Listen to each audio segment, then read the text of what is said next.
Welcome back. Guess who's doing paper mache again? Me, okay? 'Tis the season to make costumes, and I am going to this like medieval costume contest at this gay bar in a couple weeks. So I need to make a costume. I already have the base costume, but I want to make a helmet and then like the shoulder armor. So the supplies I'm working with for right now, I'm gonna use this for the paper mache paper because I couldn't find newspaper and it's like a softer paper and I'm not using this right now. Sorry, dinosaurs. Glue, stapler, scissors, and then I'm going to make a nice plan here in my new project sketchbook. Also, I didn't realize that you didn't need both flour and glue. I thought that you needed both, but I guess you could just do glue and water or flour and water. But the last two times I did glue and flour. So I don't really have flour, so I'm just gonna do the glue and water and like hope for the best, I guess. I think I maybe have like a little bit of flour I might mix in just for my own like mental sanity, but I don't think it's necessary. Then I have this cardboard box I took from work that we were gonna recycle. Okay, this is my plan so far. Super rough draft, but let's get started. So I've been taking my scissors and like striking lines down the middle in order to bend this to make it go over my shoulders. So I cut this general shape. It's a little bit too big, but I want to cut the head hole in first so that I can try it on and see exactly how big I want to make it. And in the design, I wanted sharp lines, but I'm realizing that that's going to make it really look like cardboard when it's all said and done. Also, my hands look so strange in this lighting. I promise they don't look like this in real life. So I'm going to try and do like curvier lines so that it really works against that cardboard look.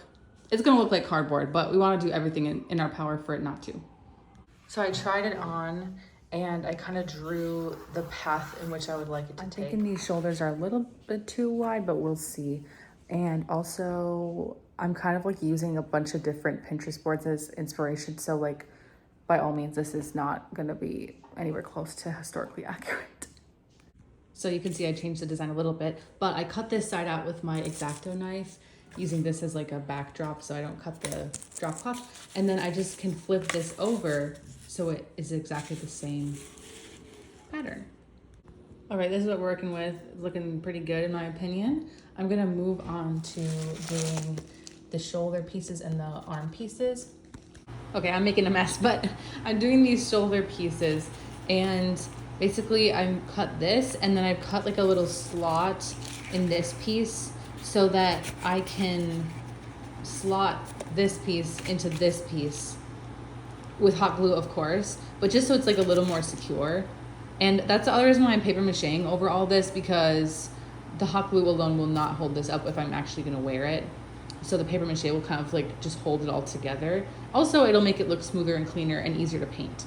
Okay, so these are done. You can't really see them, but basically I have cut slits in the side of this that I can bend up in order to glue them to the inside of this. It's hard to do when I'm like holding my phone, but you can kind of see the picture.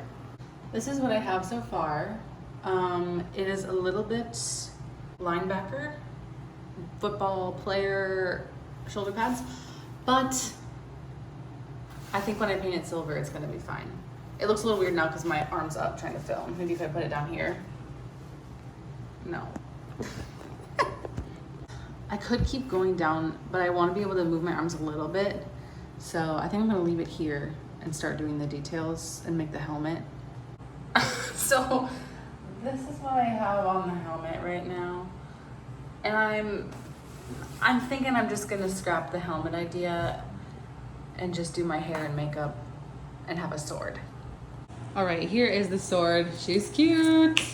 I didn't film making it, but now I'm gonna cut out some details and glue them on here so when I put the paper mache over it, it looks like the metal was like embossed, or I don't know the exact word for that, but you know what I mean.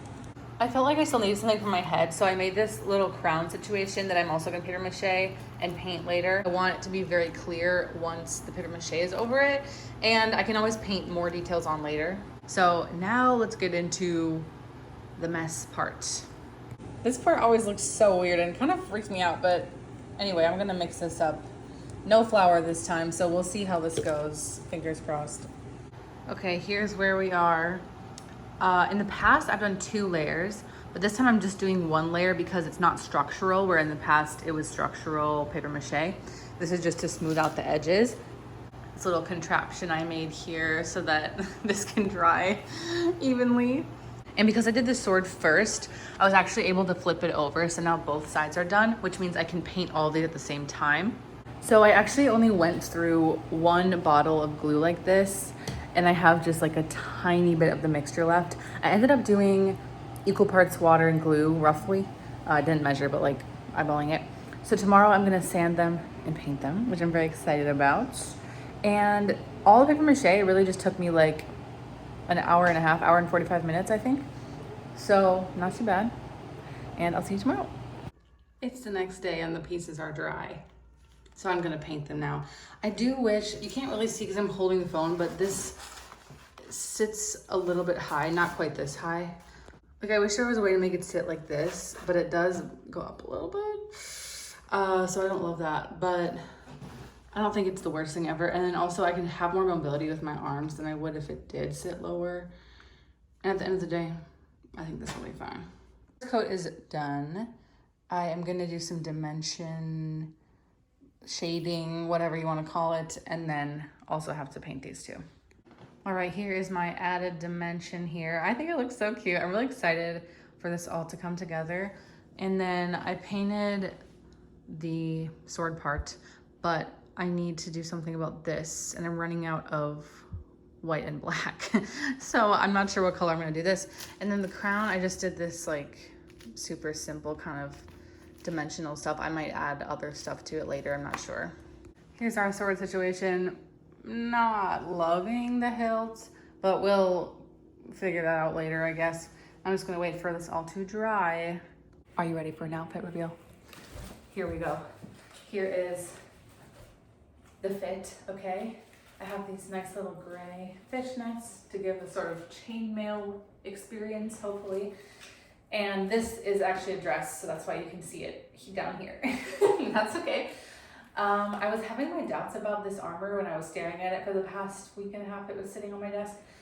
And I'm not having my doubts anymore. I'm liking it. I was also having doubts about this sword, but I do feel like it makes it, even though the sword is definitely the most homemade looking element, I would say. It all looks homemade, but this just, the shading isn't really working as well as I was hoping. The shading on this, however, is working beautifully, and I'm very excited about it.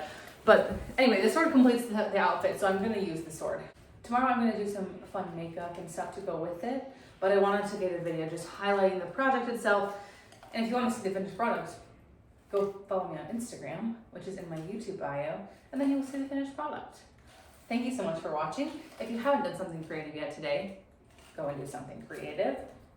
Even better, if you have not made a Halloween costume yet this month, go and make a Halloween costume.